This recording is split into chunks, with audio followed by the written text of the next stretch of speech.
It's great to have you here at Walt Disney World. How would you summarize Kouzzina to those who haven't been here yet? Well, Kouzzina is Greek for kitchen, and I'd summarize it as being this is a restaurant that I've dreamed about, and it's like coming to my house for dinner, and it's all of my favorite authentic recipes, Greek recipes that have been in my family for generations. And you know, when you come here, I think you're going to feel that real passion for what I'm doing with it. Great. How would you talk about the food that is available here? I know it's Greek inspired, but it seems like you put your own twist on it.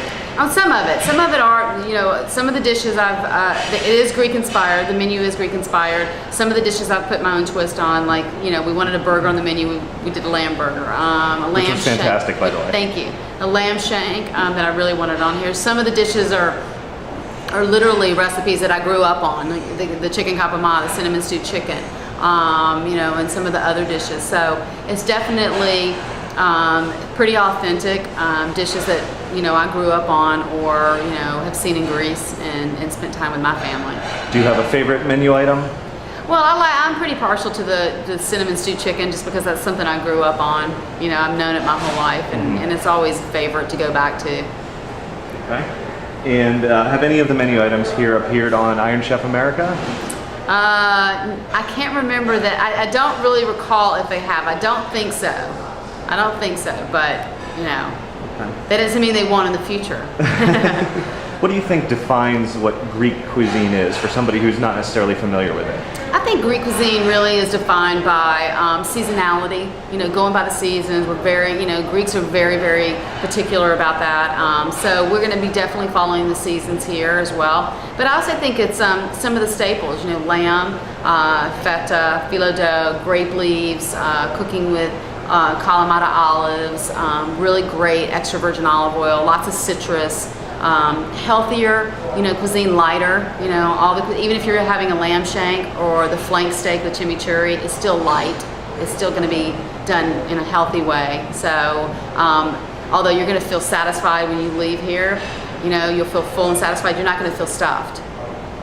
Now, I heard I was at the D23 Expo this weekend out in California, and I hear you're going to be starring with the Muppets Swedish Chef in some kind of show. Can you tell me a little bit more about that? But it's not the Swedish Chef, it's a new show. Oh, it's a new Muppet Chef, which has not, I don't think it's been announced yet on who it is, so it's top secret.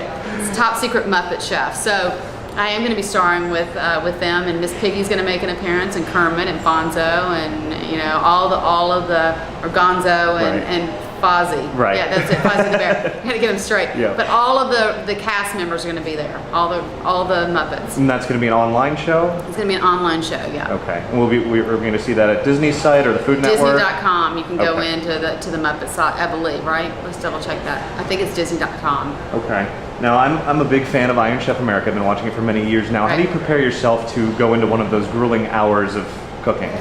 You know, I think just really making sure that I get plenty of rest. You know, I'm not out in New York, you know, the night before partying down or anything. Making sure I get lots of rest. Making sure that I exercise before I go on, you know, into Kitchen Stadium at some point. You know, eating something, you know, really healthy, not too heavy, nice and healthy and light.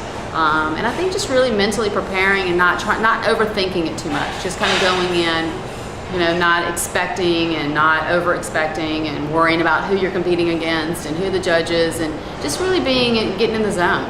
How would you compare cooking in Kitchen Stadium to walking around in the heat of a Florida theme park?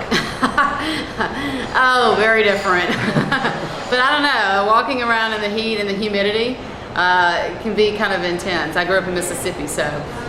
Are you a big theme park fan? Do you come to Disney World a lot? We do. I mean, we love Disney. We've been coming for years and years and years, and it was actually coming to Disney was our first big family vacation. You know, that my parents saved up for, and we came when I was a little girl. So it's, you know, someplace we've always come back to. As a chef, what do you think of theme park food?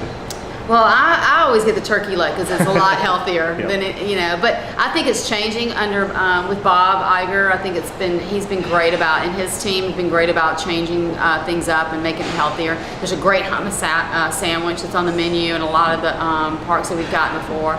So I think it's fantastic that they're changing the way that, you know, kids are eating, the public's eating, and giving you more healthy options. Disney also at the D23 Expo announced a big Fantasyland expansion, and Yes. part of that is going to be the Beauty and the Beast Be Our Guest restaurant.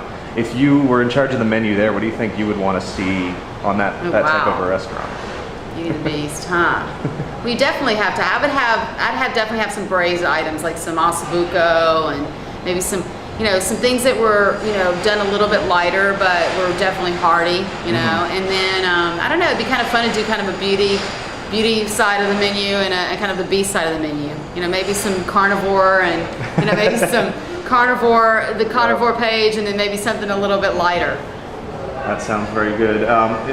Do you have a favorite Disney attraction, or ride, show? I'm kind of just a sucker for, just kind of Magic Kingdom. I love everything about Magic Kingdom. Yeah. So I still do, all the great rides there. So.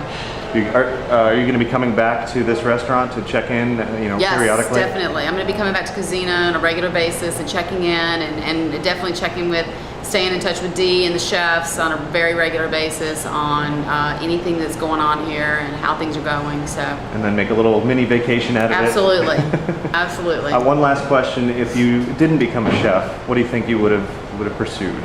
Oh man. I love reading, so I'd really love to have been a novelist, but I think that's probably later on in my life because I have way too much energy to do that. So I don't know. I mean, I might have gone into acting or doing something fun. I love to perform, so that was something that I love doing. I love being in front of people. I love making people laugh and love seeing the joy on their face when you give them a great performance. Great. Well, it was a pleasure meeting you, and thanks for bringing such a great restaurant to Walt Disney World. Thank you.